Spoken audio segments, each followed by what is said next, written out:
Glória a Deus, amém, irmãos? Paz do Senhor Jesus.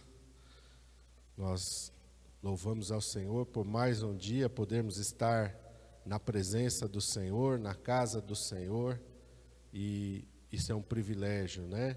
Enquanto muitos não podem, por diversos problemas, nós temos a oportunidade de estar na casa do Senhor, amém? Quero convidar você a abrir a sua Bíblia na primeira carta de Pedro, capítulo 5, e inicialmente nós vamos ler o versículo de número 7, lá pertinho de Apocalipse, primeira carta do apóstolo Pedro, capítulo 5, e nós vamos ler inicialmente o versículo de número 7.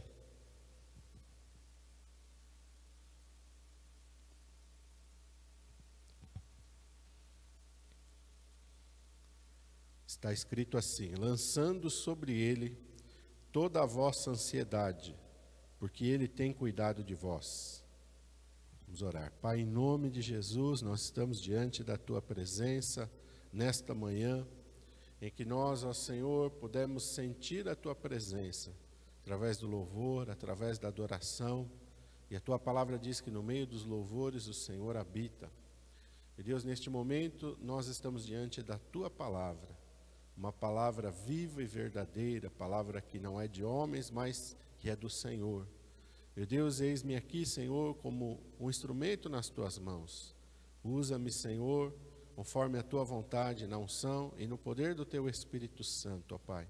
E que nós possamos ouvir a tua voz nesta manhã e sermos alimentados, não de um alimento perecível, mas de um alimento vivo e verdadeiro, que é a tua palavra, Pai. Tua palavra é que satisfaz a nossa alma, a tua palavra, Senhor amado, é que faz a fé, Senhor, ser fortificada, fortalecida no nosso coração.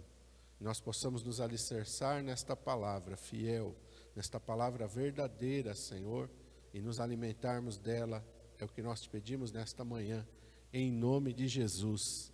Amém. Lançando sobre ele toda a vossa ansiedade, porque ele tem cuidado de vós. Essa é uma palavra de Deus para as nossas vidas em dias que nós muitas vezes estamos tão ansiosos com tantas coisas, né? Quando a gente hoje olha para o contexto à nossa volta, as pessoas estão ansiosas por causa da pandemia, por causa de tantas coisas, problemas de saúde, vendo as empresas muitas fechando, muitos comércios fechando, a incerteza, a insegurança tem deixado muitas pessoas ansiosas quanto ao futuro, quanto ao amanhã. O que vai ser do amanhã? Como é que nós vamos viver, né? As pessoas, muitas olham para o que está acontecendo e dizem: o mundo nunca mais vai ser o que era antes, a partir de agora vai ser diferente. Então isso gera muita ansiedade, porque para nós gostamos que as coisas sejam totalmente controladas, para a gente ter segurança, que tudo saia certinho, que nada saia do controle, né? Nós queremos que tudo seja planejado na nossa vida. E quando as coisas começam a fugir do controle, vem uma ansiedade, vem uma insegurança no nosso coração. E a gente fica aflito, a gente fica agoniado, mas a palavra de Deus diz que é para nós lançarmos essa nossa ansiedade sobre o Senhor Jesus. E por que a palavra de Deus nos orienta a lançarmos sobre Ele? E como é que a gente faz para lançar sobre o Senhor Jesus? Só tem uma maneira da gente lançar sobre o Senhor Jesus: indo a Ele. Indo a Ele. No passado as pessoas iam atrás do Senhor Jesus quando Ele estava aqui no seu ministério terreno e buscavam a Ele fisicamente. Hoje a gente busca a Deus através da nossa oração, através da leitura da palavra, através de ir à igreja do Senhor Jesus Cristo. Nós estamos buscando ao Senhor. E quando nós estamos buscando ao Senhor, nós temos que lançar sobre Ele a nossa ansiedade.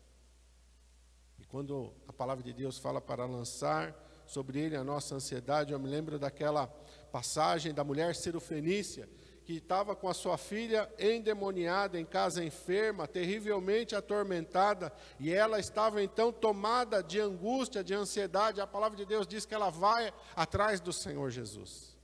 E ela vem clamando, ela vem gritando, por quê? Porque ela está aflita, porque ela está ansiosa, porque ela está agoniada.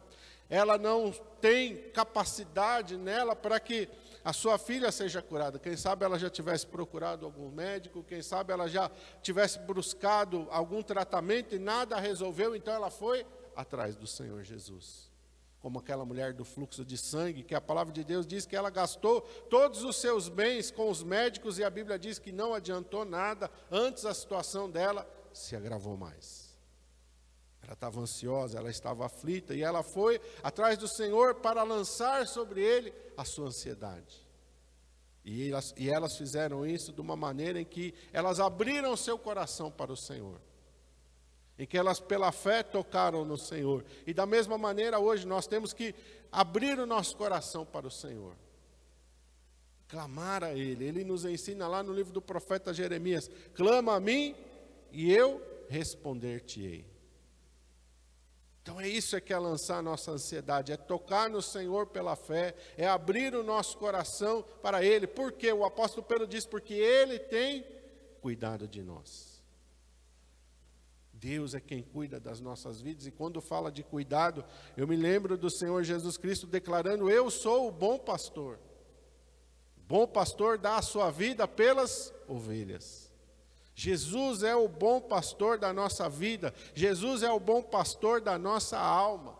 E aí a gente olha para o Salmo 23, quando Davi vai falar: o Senhor é o meu pastor, e nada me faltará. E a gente sabe, quando a gente olha para uma criação de ovelhas, que a ovelha depende do seu pastor, principalmente lá num clima de deserto, onde não tem grama em qualquer lugar, não é igual ao Brasil, né? Qualquer pedacinho de chão tem uma graminha verde, não. Lá é uma terra árida, lá é uma terra seca, e as ovelhas precisam que o seu pastor busque para elas um pasto verde. Elas precisam que o seu pastor busque para elas água, para saciar a sua sede. E quando Davi está falando disso, ele está falando, ele está mostrando para nós, e Jesus é esse bom pastor. Quando nós olhamos para o mundo não tem alimento para nós. O mundo não tem refrigério para nós. As coisas que o mundo tem não satisfazem a alma do homem. E nós vemos o ser humano cada vez mais se afundando numa busca de paz, numa busca de satisfação, numa busca de realização que jamais pode ser preenchida se ela não for direcionada na pessoa de Jesus. As pessoas vão se afundar cada vez mais nas drogas, as pessoas vão se afundar cada vez mais no álcool, as pessoas vão se afundar cada vez mais na prostituição, e o mundo cada vez vai se degenerar mais, porque está virando as costas para Deus. O único que pode nos levar a pastos verdejantes, o único que pode nos levar a águas tranquilas, o único que pode satisfazer a nossa alma por completo, tirar de nós a ansiedade, tirar de nós a aflição da nossa alma, e nós temos que buscar ao Senhor, porque Ele tem poder de fazer isso. E o Senhor Jesus nos ensinou esse cuidado dEle, Ele nos mostra como que nós podemos nos colocar debaixo do cuidado de Deus. Vamos voltar para Mateus capítulo 6, Evangelho de Mateus capítulo 6, no Sermão da Montanha. Jesus vai nos ensinar como nós colocarmos as nossas vidas sob o cuidado de Deus. E ele vai falar exatamente, mais detalhado disso que o apóstolo Pedro falou.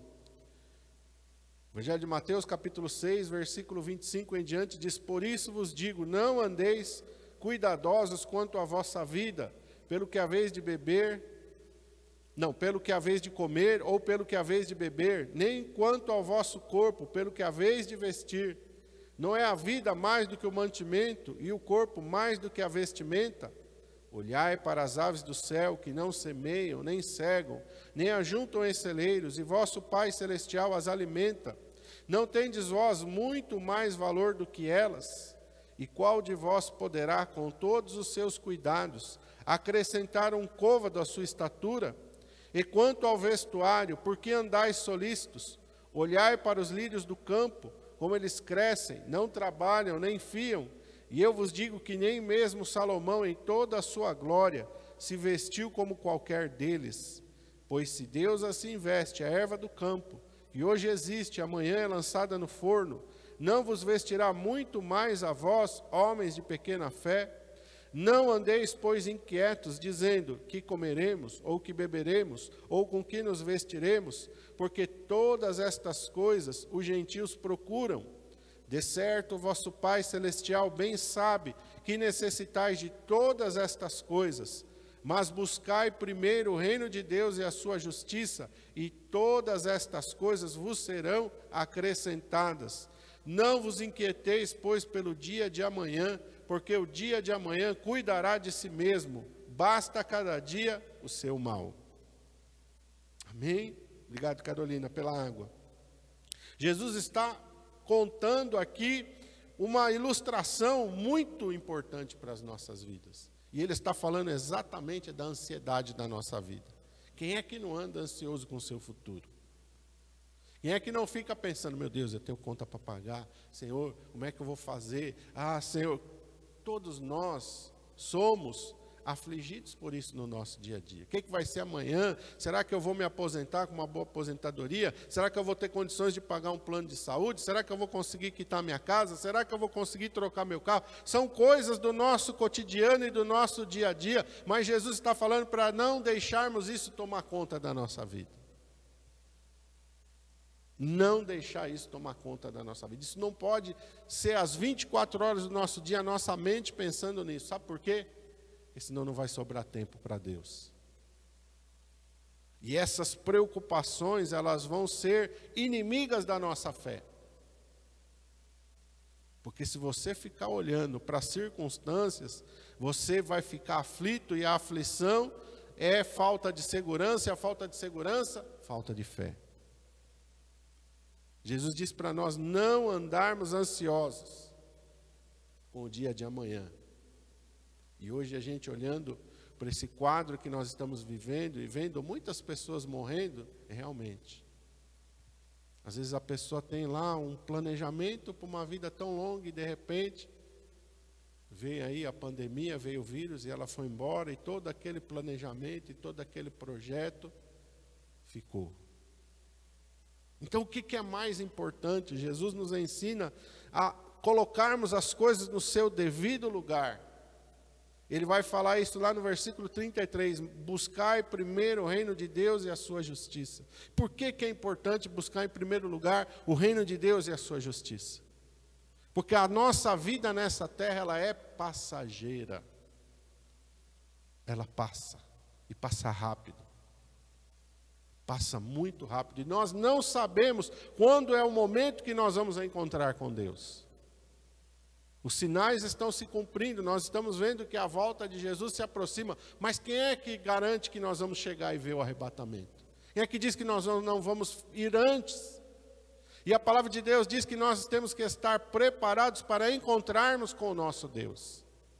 Jesus conta a parábola de um homem que fez uma grande colheita, olhou para os seus celeiros e não cabia nos celeiros tudo que ele havia recolhido daquela plantação. Ele disse, vou derrubar os meus celeiros, vou construir outros maiores, vou guardar toda a minha colheita dentro dos meus celeiros e vou dizer para a minha alma, descansa, porque agora o que eu consegui ajuntar vai dar para muitos anos.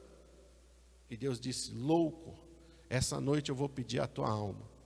E o que tens vai ficar para quem? Assim é também o ser humano.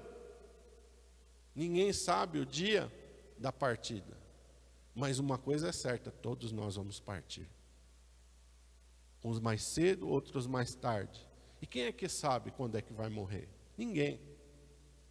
Deus sabe, a Deus pertence o tempo da nossa vida e o tempo da nossa existência. Por isso Jesus está falando, olha, o que é importante não são essas coisas que vão ficar.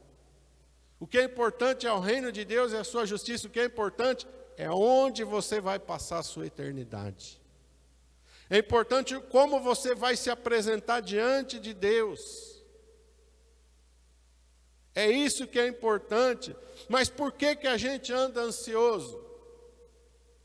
E aí eu me lembrei de Êxodo, o Senhor me levou lá para Êxodo capítulo 6. Vamos voltar lá, marca aqui Mateus. e vamos lá para Êxodo. Quando os filhos de Israel estão ali no Egito como escravos e Deus manda Moisés para libertar aquele povo. Êxodo capítulo 5, versículo 6. Moisés foi a Faraó e falou em nome de Deus para que Faraó libertasse os filhos de Israel, para que eles adorassem ao Senhor.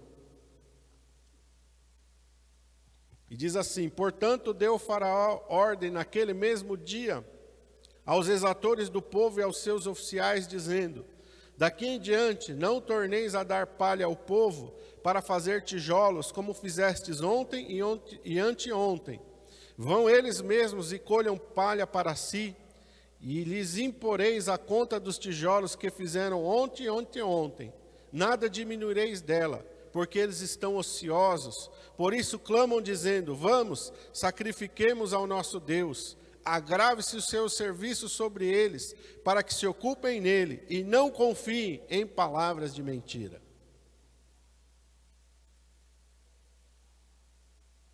Faraó olhou para o povo e disse: não, esse povo está muito ocioso.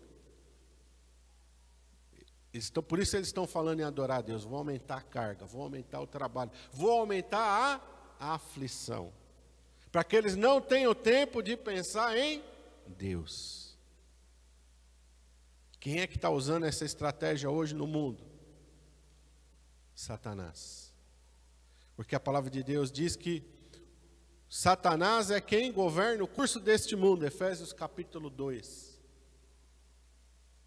E o que Satanás está fazendo? Está fazendo com que as coisas sejam como nos dias de Faraó. Não posso dar tempo para esse povo pensar em Deus. Esse povo não pode ter tempo de orar. Esse povo não pode ter tempo de ler a Bíblia. Esse povo não pode ter tempo de buscar a Deus. Eles vão trabalhar cada vez mais. Cada vez mais eu vou ocupar a vida deles. Não é para que eles prosperem, não. Para que eles não tenham tempo de pensar em Deus. E assim eles vão passar a vida toda deles, aflitos, angustiados, agoniados. E de repente, quando chegar o tempo deles partirem, eles não vão estar preparados.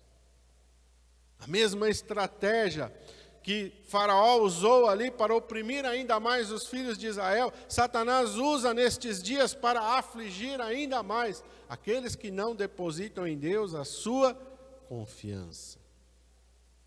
Então a gente olha e vê cada vez mais as pessoas aflitas, cada vez mais as pessoas angustiadas, cada vez mais as pessoas agoniadas. Essa é uma estratégia maligna e satânica, para que você não tenha tempo de ler a Bíblia. Você vai ler a Bíblia como? Se você tem que trabalhar tanto. Você vai dedicar sua vida para Deus para quê? Se você tem que estudar tanto, você faz jornada dupla, você trabalha, estuda, você está tão ocupado planejando o seu futuro que não sobra tempo para buscar a Deus.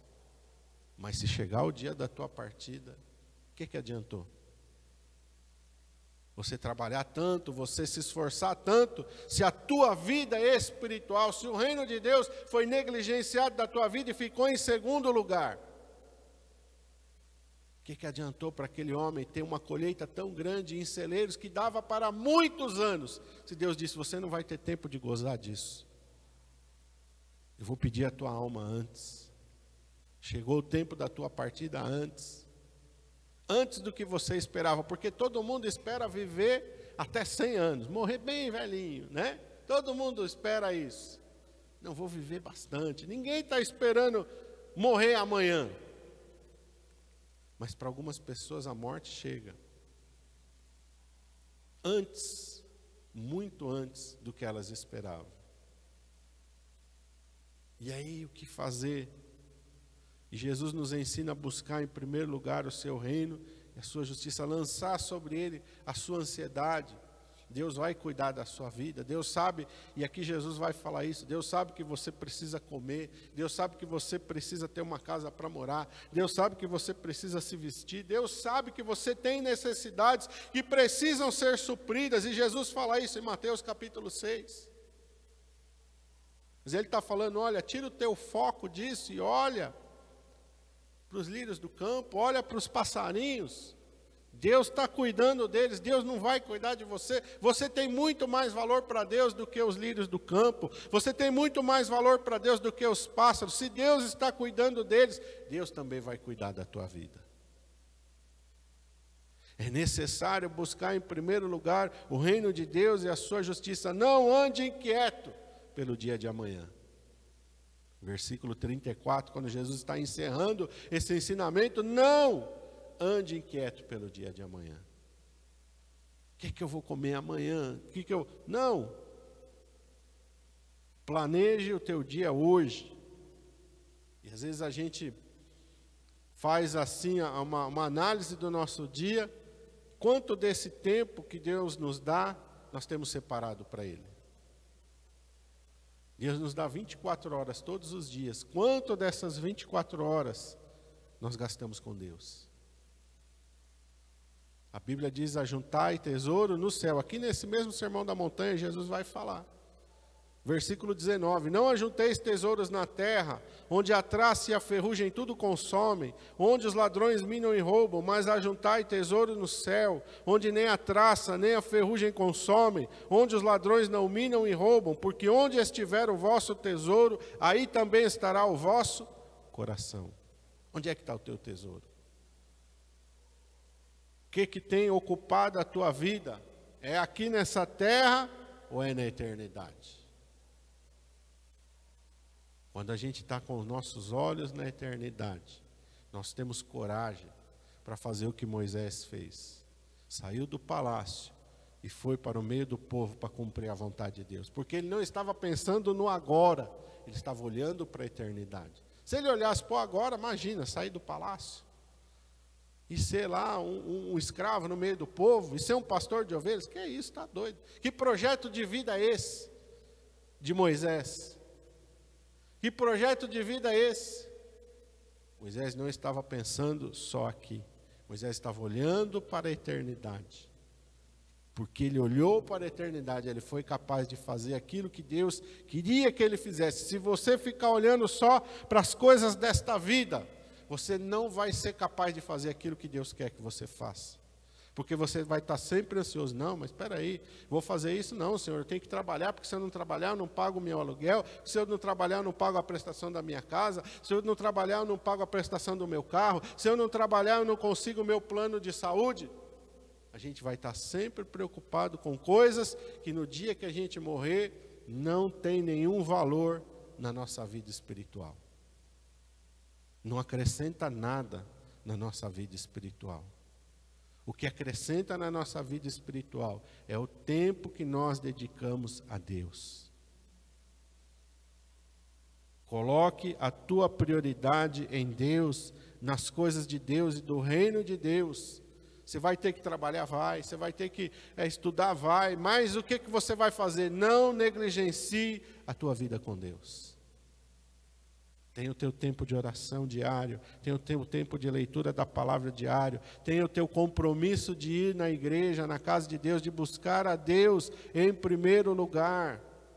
Não deixa isso como, se der tempo eu vou, se der tempo eu oro, se der tempo eu leio a Bíblia, se der tempo eu vou... Não faça isso.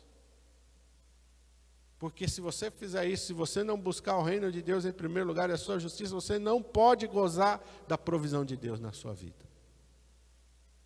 Porque Deus não vai fazer aquilo que Ele está falando para você, olha, faz dessa maneira, aí você faz ao contrário. Ele vai falar, tudo bem, fez errado, mas mesmo assim eu vou abençoar ele.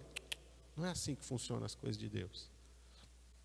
Ele está nos ensinando um princípio, e se eu quero gozar das bênçãos que tem neste princípio, cuidado, provisão de Deus, eu tenho que fazer o quê? Obedecer. Obedecer é melhor do que sacrificar. Obedecer é a primeira coisa que eu tenho que ter na minha vida. Obediência. Porque quando eu tenho obediência, eu posso desfrutar do cuidado e do favor de Deus. Eu coloquei aqui, eu marquei enquanto o Espírito Santo estava falando aqui no meu coração, eu estava preparando esse sermão. Somos nós que temos que estabelecer qual é a prioridade da nossa vida.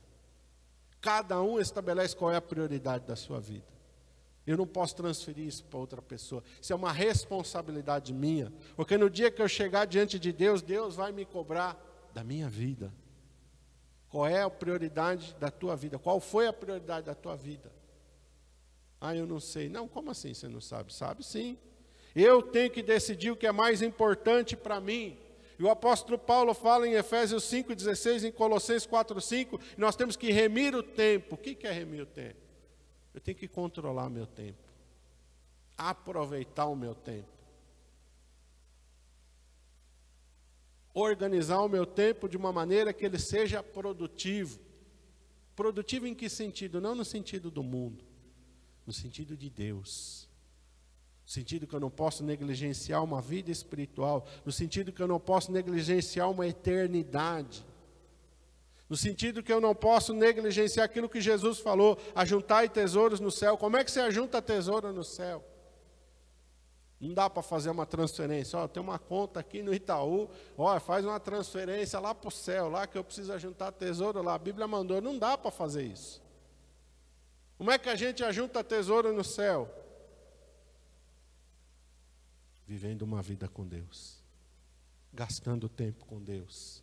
Sendo obediente e fiel aos princípios da palavra de Deus. É assim que a gente ajunta tesouro no céu. E Jesus falou, olha, onde estiver o teu tesouro, aí também vai estar o teu coração. E quando eu li esta passagem, eu me lembrei da mulher de Ló. Onde é que estava o tesouro da mulher de Ló? Sodoma e Gomorra, cidades tomadas pelo pecado, que a ira de Deus foi derramada sobre elas e elas foram destruídas. Quando eles estavam saindo, os anjos pegaram eles pelas mãos, colocaram eles fora da cidade e falaram, fuja e não olhe para trás. Que essas cidades vão ser destruídas. A palavra de Deus diz que ela, num determinado momento, fez o quê? Desobedeceu a Deus, olhou para trás. E foi transformada numa estátua de sal. Por que ela olhou para trás? Porque o coração dela estava em Sodoma e Gomorra. Quantas pessoas hoje estão olhando para trás? Porque seu coração está nesse mundo. Se chegar o tempo da partida, vai falar, meu Deus, eu tinha que viver um pouco mais, porque, nossa, agora que eu ia desfrutar. Não, irmão. Nosso descanso está nos céus. A nossa pátria está nos céus. Hebreus capítulo 11 fala isso. A nossa cidade está nos céus. O apóstolo Paulo fala isso. A nossa herança está nos céus, não está nessa terra. Se a gente olhar para esta terra, nós estamos fazendo aquilo que o diabo quer. O apóstolo Paulo fala assim, nós esperarmos em Deus somente nesta vida, somos os mais miseráveis de todos os homens. Nós vamos andar aqui, mas os nossos olhos têm que estar no céu. O nosso tesouro tem que estar no céu. A nossa pátria tem que estar no céu. Somos estrangeiros e peregrinos aqui. E aqui nós temos que fazer aquilo que o Senhor quer que a gente faça. E o que Deus quer que a gente faça? Jesus falou, vós sois o sal da terra, vós sois a luz do mundo. Quando o Senhor fala para Isaías, a quem enviarei? Quem há de ir por nós? E às vezes a gente acha que isso é o pastor, não é meu trabalho. Não, cada um de nós. Fomos chamados para ser sal e luz no meio da nossa geração. Como crerão se não há quem pregue? Então nós temos que pregar, e nós pregamos muito com a maneira com que nós vivemos. Não são somente palavras, é a nossa vida. A nossa vida é que faz a diferença, é que chama a atenção. Quando as pessoas olham e vê uma vida diferente. Não, peraí, por que você lê a Bíblia? Por que você ora? Por que todo dia você lê a Bíblia? Por que todo dia você ora? Por que todo domingo você vai na igreja? Por que você está sempre na igreja? Por quê? Porque eu tenho uma vida espiritual que eu estou cuidando. Porque existe uma eternidade.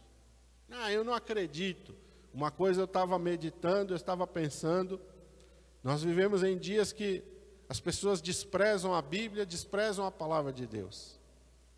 Muitos zombam, muitos ridicularizam, mas uma coisa eu estava meditando e eu pensei, todos um dia vão descobrir que a Bíblia é a verdade. Todo mundo vai descobrir que a Bíblia é a verdade. Alguns vão descobrir que a Bíblia é a verdade aqui, enquanto estão vivos.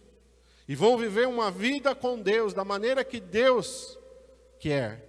Outros só vão descobrir que a Bíblia é a verdade depois que morrerem. Só que aí vai ser tarde demais. Vão descobrir que aquele livro dos crentes realmente era verdade, que aquilo não era ilusão, que aquilo não era ficção, que aquilo não era invenção do homem. Vão descobrir que é verdade, só que vão descobrir tarde demais. Porque já partiram sem Cristo. E quando a gente parte sem Cristo, nós partimos para a condenação. Quem mais ensinou sobre céu e inferno foi Jesus. Quem mais falou sobre a realidade do inferno foi Jesus. E tem muitas pessoas se esquecendo que o inferno é real. O inferno é real. E o inferno é o destino de todos aqueles que desprezam a palavra de Deus. E desprezam a vida com Deus. Que não dão ouvidos àquilo que a palavra de Deus nos ensina. E nós temos que vigiar. Olha, vamos voltar lá e eu quero encerrar em 1 Pedro, lá, voltando lá no texto inicial.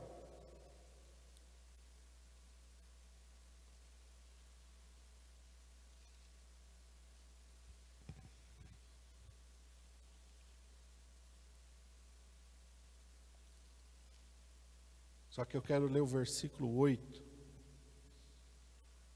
onde ele fala assim: sede sóbrios, vigiai, porque o diabo, vosso adversário, anda em derredor, bramando como leão, buscando a quem possa tragar, ao qual resistir firmes na fé, sabendo que as mesmas aflições se cumprem entre os vossos irmãos no mundo. Sede sóbrios. E aí eu fui olhar para a palavra e falei: mas crente não é de ficar bebendo, de ficar enchendo a cara. Por que Pedro falou sede sóbrios? Aí eu fui para o dicionário, e o dicionário diz que uma das definições de sobriedade é moderação, temperança, equilíbrio. Então, quando Pedro está falando aqui, sede sóbrios, ele está falando: olha, seja uma pessoa moderada, temperante, equilíbrio. Temperança é um dos frutos do Espírito, né? É uma das características do fruto do Espírito, lá em Gálatas 5:22, temperança. Essa temperança é que nos ajuda a gente saber discernir. Não, peraí, opa, estou negligenciando minha vida com Deus. Eu tenho que buscar mais a Deus, eu tenho que orar mais, eu tenho que ler a Bíblia mais. É essa moderação, esse equilíbrio que a gente tem que ter na nossa vida.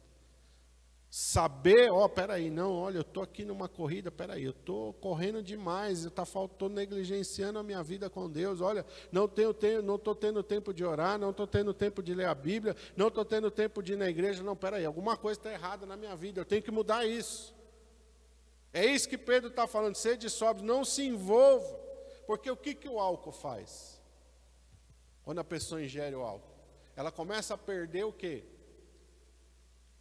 A sensação da realidade, não é? Aí o cara fica bêbado, um fica valentão, quer brigar com todo mundo, outro fica chorando, né? Vai tirar a sensação da realidade, vai entorpecer a mente da pessoa. E isso é o que Satanás faz com muitas pessoas. A maioria das pessoas, na verdade, estão vivendo como se o céu e se o inferno não existissem. Estão vivendo como se a eternidade não existisse, como se a vida fosse só aqui e acabou. Ou achando que pode viver de qualquer maneira, que quando morrer, Deus vai ter um lugar no céu. Não. Jesus diz: nem todo que me diz Senhor, Senhor entrará no reino dos céus, mas somente aquele que faz a vontade do meu Pai. Muitos me dirão naquele dia: Senhor, Senhor, em teu nome eu fiz isso, em teu nome. Ele vai dizer: nunca vos conheci, apartai-vos de mim, vós que praticais a iniquidade. Então nós temos que estar atentos, sede sóbrios. Peraí, acorda, não deixa a aflição, a angústia, as coisas desse mundo te entorpecer. Sede sóbrios. Seja uma pessoa sóbria. Peraí, não, eu tenho que ter uma vida com Deus, eu tenho que orar, eu tenho que ler a Bíblia, eu tenho que me consagrar, eu não posso fazer o que todo mundo faz, eu não posso aplaudir o que todo mundo aplaude. Eu tenho princípios que são importantes mais do que qualquer coisa, que são os princípios da palavra de Deus, que eu tenho que honrar e que eu tenho que colocar em prática na minha vida. Sede sóbrios e vigiai, porque o diabo quer o quê? Que a gente fique entorpecido. Quem está bêbado também perde o reflexo, não consegue se defender. E não consegue se defender, aí é uma presa fácil para o diabo. Sede sóbrios e vigiai. O adversário está aí. Como é que eu vou resistir? Verso 9. Resistir ao qual resistir firmes na fé. E a fé vem por ouvir, e ouvir pela palavra de Deus. Por isso que é importante você ler a Bíblia. Por isso que é importante você ter uma vida com Deus. Porque o crente tem que andar no Espírito, não por vista. Se a gente andar por vista, a gente se perde. Se a gente andar pelo que o mundo diz, Efésios capítulo 2 diz que o Espírito, que agora atua nos filhos da desobediência, dirige o curso deste mundo. As pessoas não querem saber do princípio da palavra de Deus.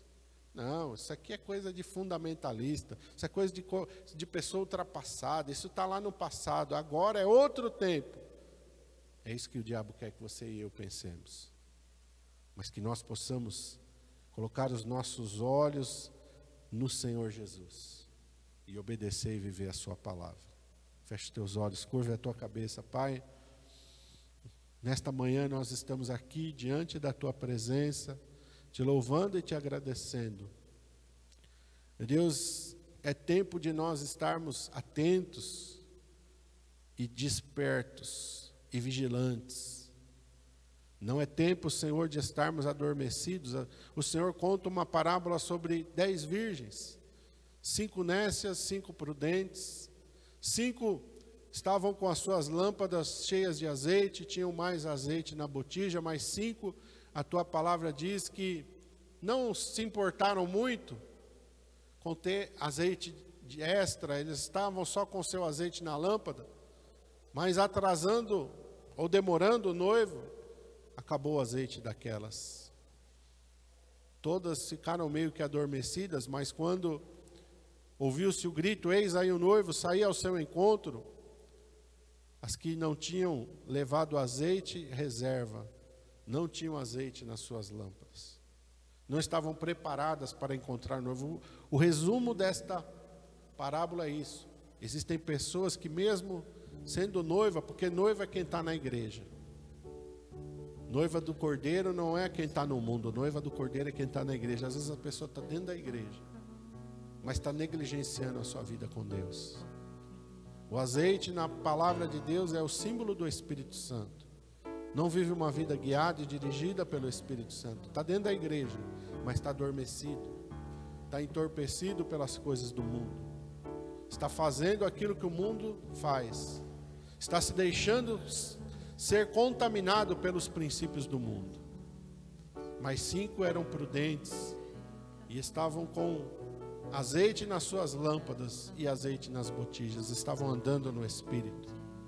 E por estarem andando no Espírito, no momento de encontrar o noivo, elas estavam preparadas e puderam entrar com o noivo. Que nós estejamos preparados. Nós não sabemos o dia nem a hora, o Senhor disse. Ninguém sabe o dia nem a hora do arrebatamento. E nós não sabemos se nós estaremos vivos no dia do arrebatamento. Mas uma coisa é certa, nós temos que estar preparados. Se nós partirmos antes, nós temos que estar preparados. Se nós estivermos vivos no dia do arrebatamento, também temos que estar preparados. Porque aquele que vive uma vida despreocupada, nécio, a tua palavra diz, que não se prepara para se encontrar com o seu Senhor, vai bater na porta e não vai entrar. Jesus fala que quando as nécias quiseram entrar, bateram na porta, o noivo disse, não vos conheço. Assim tem muitos que estão batendo na porta, quando partem para a eternidade, estão ouvindo, não te conheço. E é triste, Senhor, porque nós estamos falando de eternidade. Uma eternidade com Deus é uma eternidade no céu. Uma eternidade sem Deus é uma eternidade no inferno. As pessoas não querem saber de ouvir isso. Não, isso é duro demais, isso é ofensivo demais, isso é forte demais. Não, céu e inferno, que isso? Não é assim não. Estão se enganando.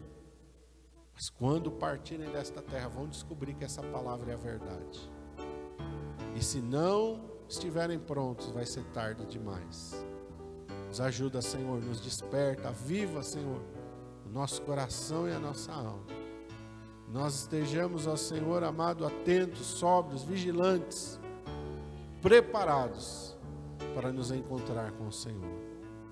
Meu Deus, nós te pedimos nesta manhã, cobre-nos com teu sangue, nos guarda, nos livra de todo mal, que nós possamos lançar toda a nossa ansiedade sobre o Senhor, porque o Senhor é quem tem cuidado de nós. Nos ajuda, Senhor, nesta manhã, Pai. Nos ajuda, Pai, nós te pedimos em nome de Jesus.